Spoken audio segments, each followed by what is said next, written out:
know. Section 11, Landlord and Tenant Act 1985, basically states that the landlord must keep in repair the structure and exterior of the dwelling house and keep in repair and proper working order the installations in the dwelling house for the supply of water, gas, electricity, sanitation, space and heating.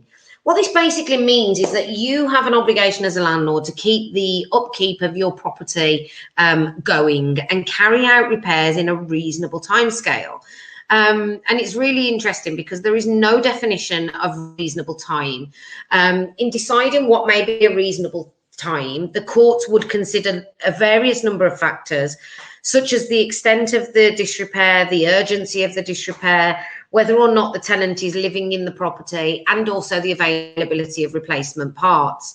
Now, we had a tenant many years ago that had made a complaint to the property ombudsman on the basis that a landlord hadn't carried out repairs in a reasonable time, because it took us 5 days to get a boiler repair carried out, and he was without hot water and heating for that period of time.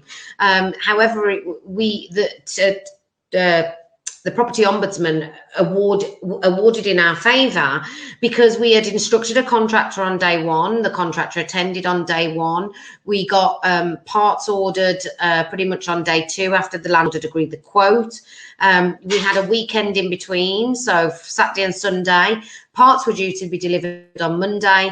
That was delayed due to flash flooding, and the repair was finally carried out on the Tuesday. So a period of 5 days, which the tenant felt was, not acceptable.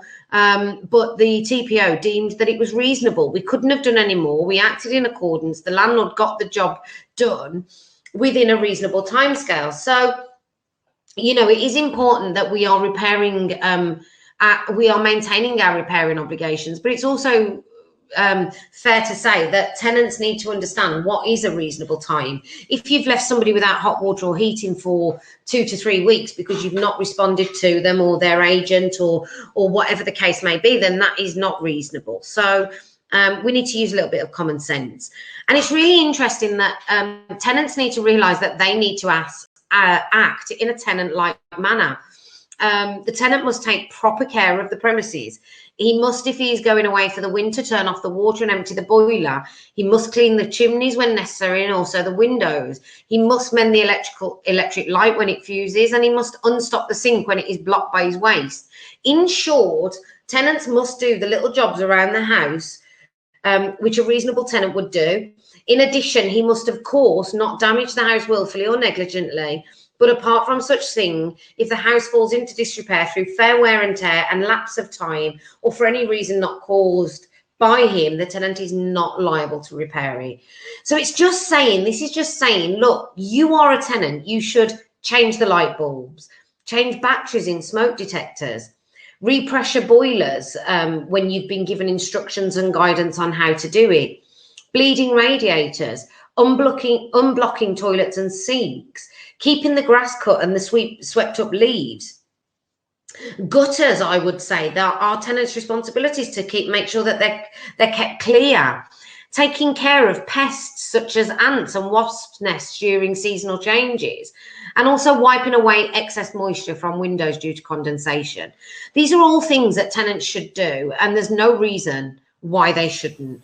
But guys, as landlords, make sure 2 things. 1, that you're acting in a reasonable timescale and getting your repairs done.